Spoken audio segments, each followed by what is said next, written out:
Today guys, I want to talk about Viome. I've been bloated for a long time. I wanted to find out why I was bloated. I'm very fit, but you don't want to have, belly if you don't flex your abs. So I wanted to see exactly what's wrong with my microbiome. That's why I got this test. I want to explain to you what I think about the results, if it's worth doing it or not. So, if you don't know me, my name is Alex Folacci. I was a world-class athlete in track and field in the decathlon, two-time national champion of France. Then I came to America, and now I'm in charge of the health, fitness, and longevity of many high-profile clients. I've coached over 500 clients, and I really focus on the high-end market in New York City, and I help a lot of people. So, to help some of my clients that have a belly because they eat a lot, they drink, I wanted to do this test to see if I can recommend it to them. And you're going to be surprised by what I think about it, because they could have easily do a much better job. And by the way, I want to explain to you first how you have to collect your sample. So, since it's checking your microbiome, you need to send a stool sample. And that wasn't that easy to get, because you can't collect it once it's in the water, and they send you like a paper that you have to pretty much poop on it. But it's not easy because it gets messy and it's very dirty, and you need to collect a little piece of it to put it in the vial and ship it back to them. So that I would suggest that you first turn off the water of your toilet, then you flush it so there is no water in the bottom of the toilet. Then you can do your business, collect your sample like this, because it should not be mixed up with any water. And then you send it back to them. Then you turn back the water on, of course, to clean it up. Now, let's go into my results. I'm going to share the screen. So, number one, it says excessive gas production. I don't know why they say that, because I've never farted in my life. I'm joking, of course, but it says 45. I guess it's out of 100. So if I was at 100, I would be good, but I'm at 45, which is below average. It tells me avoid artichoke, asparagus, avoid beef, the fatty part, and the lean part as well. Black beans, we all know black beans makes you fart. I would say here the most important information is the beef, the red meat.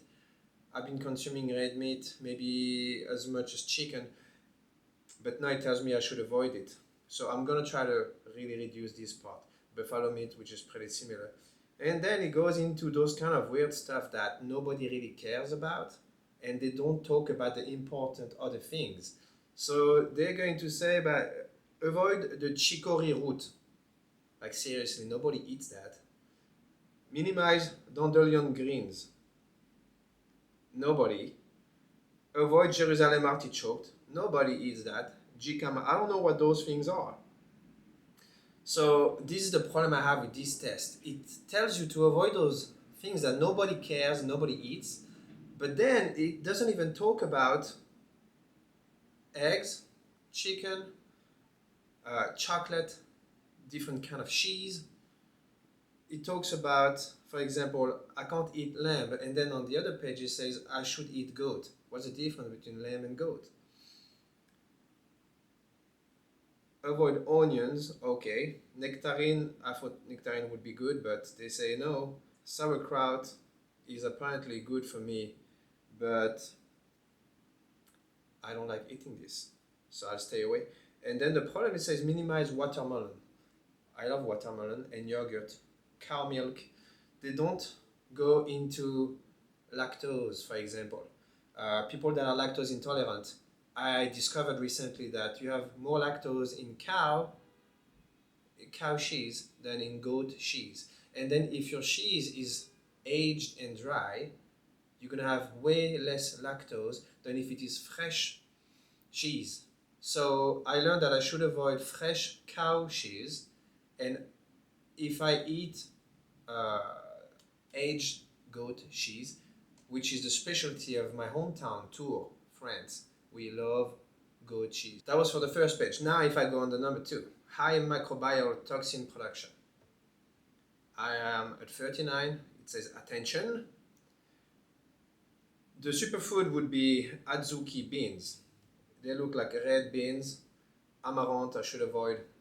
Don't eat that. I don't even know what that is. Buckwheat, cashews, need to avoid. Clams, avoid. And then cranberry, a superfood. So I will buy cranberry juice because that should help. So far I've learned that I should avoid the red meat and have cranberry juice. Then it says the goat is a superfood. Who eats goat meat? Like seriously, where do you find goat meat? And why goat is a superfood but the lamb is not good for me? Then they say hemp milk, hemp hearts, hemp protein powder. So the thing they should have really explained is what kind of protein powder is good for me. Whey protein, animal protein powder, or hemp milk, I've never heard about that. Then they say the oyster mushrooms, okay, avoid pecans, and then pomegranate and cranberry. For me it's pretty much similar. And then tofu and turkey. So they still don't even talk about eggs and chicken, for example, which are extremely important. But the main problem I have with these results is that by split testing myself, I realized I was gluten intolerant. And the symptoms I had from that were having rashes on my face. Every time I eat gluten, I have a rash coming here and then on my beard, then it flakes away. I had also fatigue and brain fog. I had a lot of inflammation in my feet, in my knees, Achilles tendon, lower back, shoulders, but like extremely painful. When I wake up in the morning, I feel I was like 90 years old. I thought it was all the long-term injuries I've had collected over the years, but turns out that since I've cut off gluten, I don't have those problems anymore, and I'm so happy to have found the root cause of the inflammation. Even though I used to eat pastries, pasta, biscuits, bread very regularly because I'm French, so of course we love it. But the difference between French flour and American flour is the quality is very different. So the American flour quality is terrible, ultra processed, and the gluten is extremely bad. So that's why I've developed these intolerance only since I've been in America. At first I thought it was also I could not blow my nose. My nose is stuffy and I always need one of those nasal spray to clear my sinuses. I can't blow my nose without using that.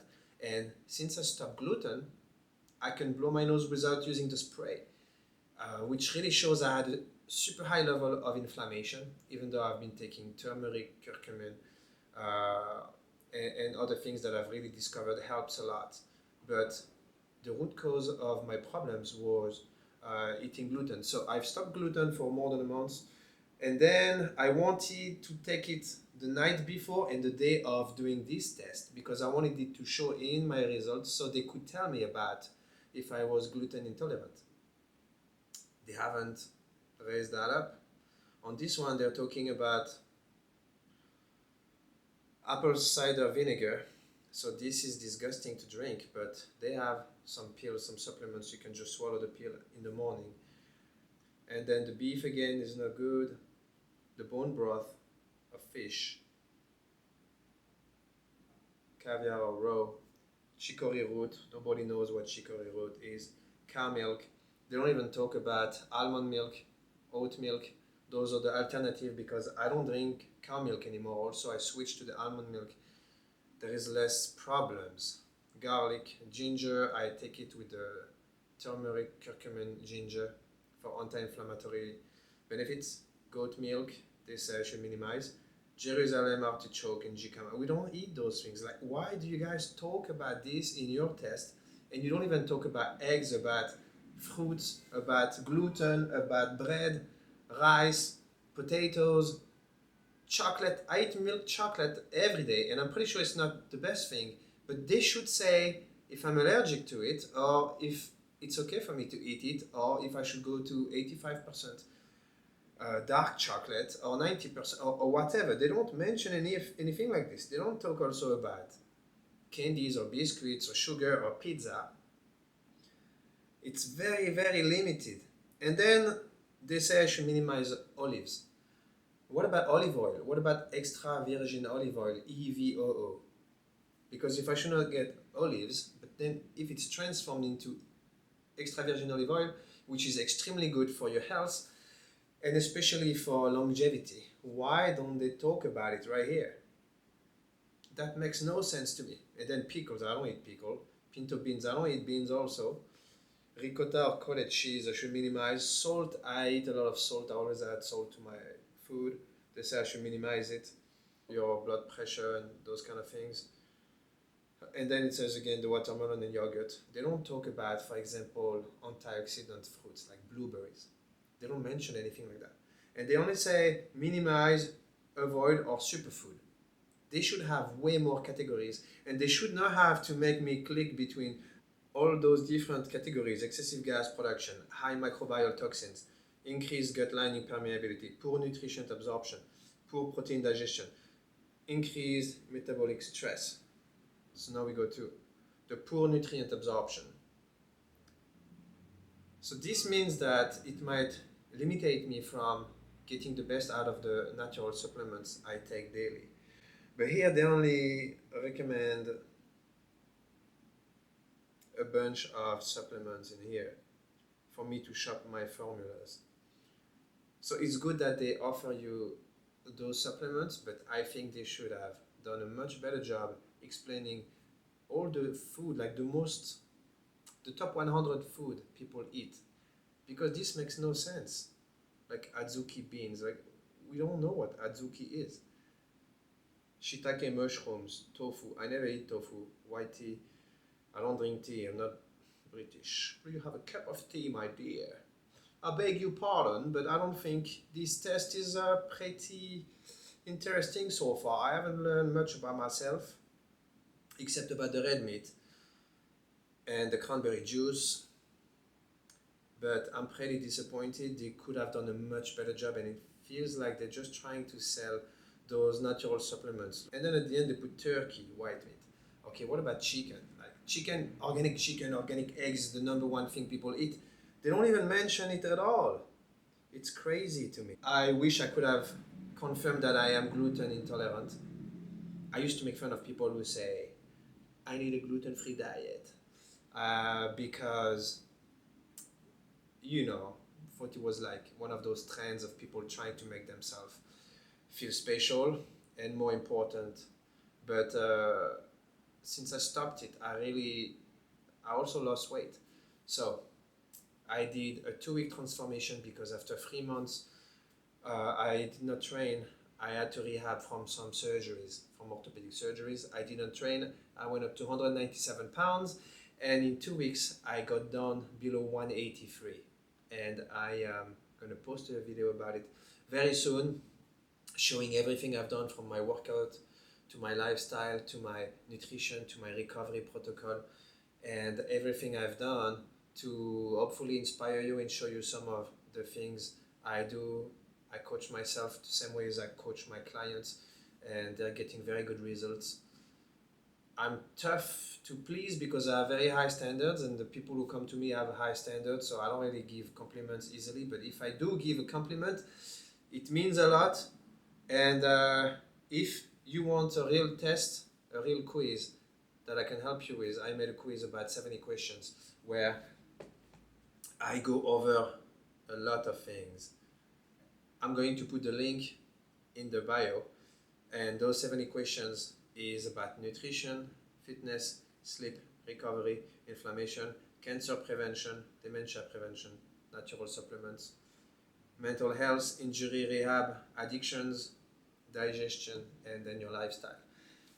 People say 15 minutes is too long, there's too many questions, and I'm like, if you can't take the time to go over this, it means I should not even try to help you, because if you can't stay focused for 15 minutes, I will literally give you life-changing advice. I've had very, very high level and very successful and famous people who went through this quiz, and I was able to make the good diagnosis and give them life-changing advice. So if you're interested, just click the link in my bio.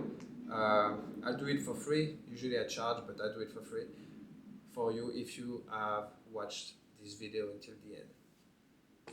So it was Alex Folacci, and honestly, I still recommend doing it. It was about $300, but I'm very disappointed with the poor diagnosis that it makes. It literally talks about things that nobody ever eats and really failed to mention important kind of food that I am sure is easy to test for in their lab, and I don't know why they haven't reached out to like real experts to build their thing, because this is clearly not the top test you can find.